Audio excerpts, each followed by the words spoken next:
Shout out to G-Man Boxing. Where's the piss bottle? It's over there.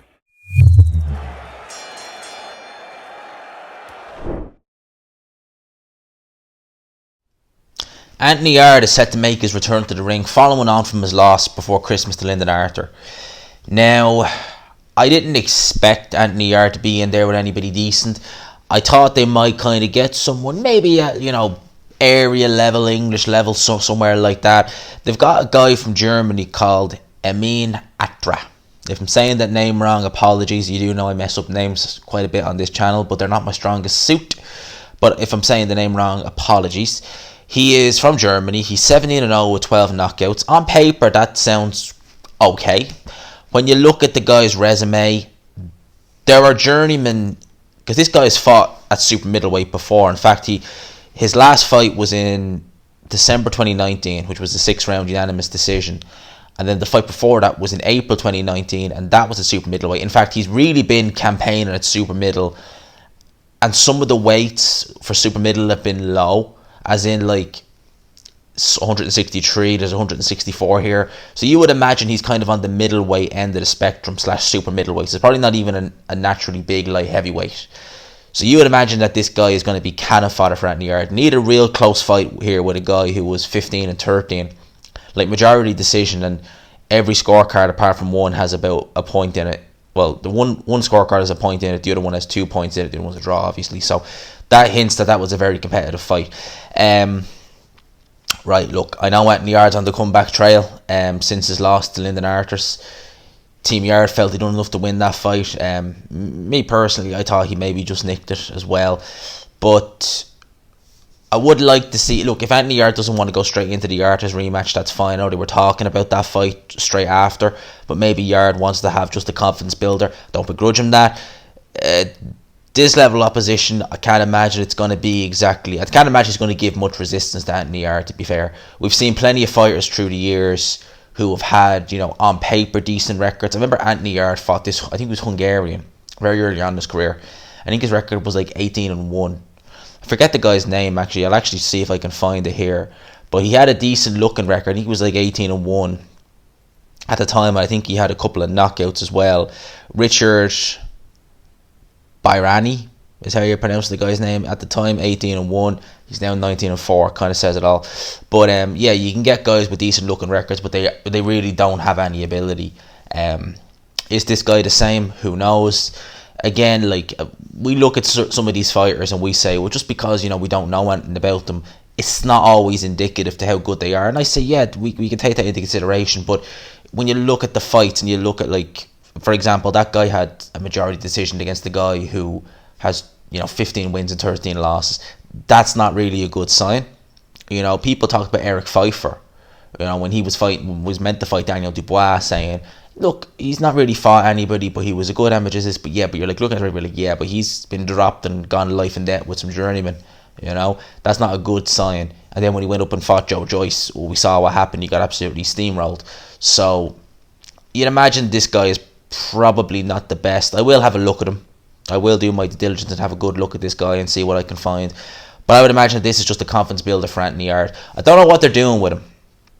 I remember hearing rumours at the start of the year that they was talking him going to Matchroom. Obviously, that's not the case for now anyway, because he's fighting on a Frank Warren show. It's a decent actual card, this. Denzel Bentley fighting Felix Cash.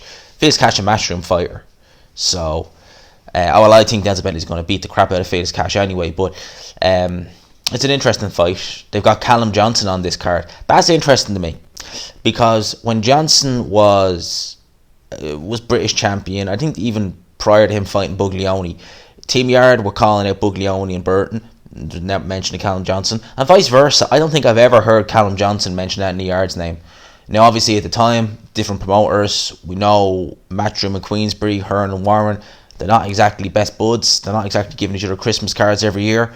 So for them two to do business and make a domestic fight it's not straightforward. Saying that, Felix Cash, a Matchroom fighter, Bentley's a Frank Warren fighter, they were able to do this, but I suspect Eddie Hearn looks at Felix Cash the way I do, as just a fairly run-of-the-mill fighter, so he's obviously not too worried about him going to Queensbury, or fighting on Queensbury.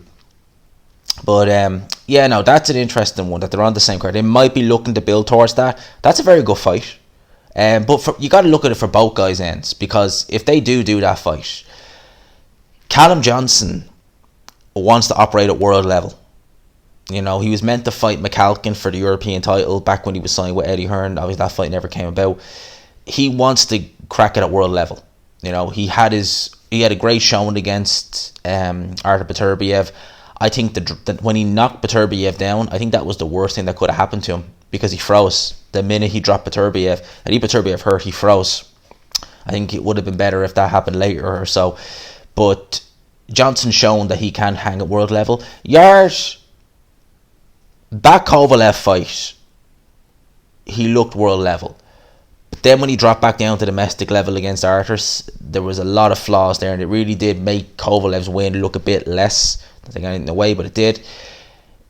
Callum Johnson's a completely different style to Lyndon Arthurs. He wouldn't be as hard to find as Lyndon Arthurs, because Lyndon Arthurs is very tall, very rangy, and would keep it at long range.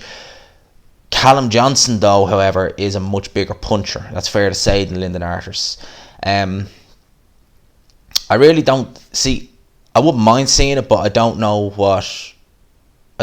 if Johnson would go back down to domestic level, and I don't know if Tunde would be willing to put Anthony Yarde in with someone as that, unless they see serious chinks in Callum Johnson, because he is getting up there in age. I think he's about 34, 35. He could be even older than that. Maybe they could be looking at that. As Tunde said, timing is everything. So they may look at that. In terms of Lyndon Arthurs, I would like to see the rematch, because I would actually like to. I believe Yarde, I've said this before, he lost that fight more than Arthurs won it. Alright, with the greatest respect to Lyndon Arthurs, I feel that Yarde, if he can improve on things, if he can, he only stepped on the gas in the 12th round, and when he did step on the gas, he had success. So for me, I think Anthony Yarde, I'd be looking at that Lyndon Arthurs rematch, because I think that Lyndon Arthurs is a long range mover. That's primarily his game. Yarde has more to his game. He didn't show it that night, and I think if he does, he'll be able to get the win. I wouldn't say it'd be easy, but he should be able to win. I think he lost that fight more than Lyndon Arthurs won it. In terms of this fight here, we'll need to see how he looks. Again, like I said, with the great respect, he's not the most stellar opponent this guy is fighting, so, you know, probably going to be a knockover, more than likely. But we'll see if there's any improvement there from Anthony Yarde. He always looks good, he always looks polished. I've always rated Anthony Yarde, I still do. But we'll need to see, has Tunde changed anything up? Have they improved on anything? Who knows? We'll reserve judgment until fight night, and then we'll do a post-fight and we'll see. For now, I'm going to leave you. Hope you enjoyed the video. If you did, smash the like button. Subscribe, of course, if you haven't already. We are into double digits until we hit 4K. As it stands, I've got 3,909 subscribers. So we need another 89 subscribers. We're at 4K. We can do this by the end of the month. Make no mistake about that. For now, lads and lassies, I'll talk to you. Hope you enjoyed the video. #GMansRocks. All that good stuff. I'll talk to you. Peace.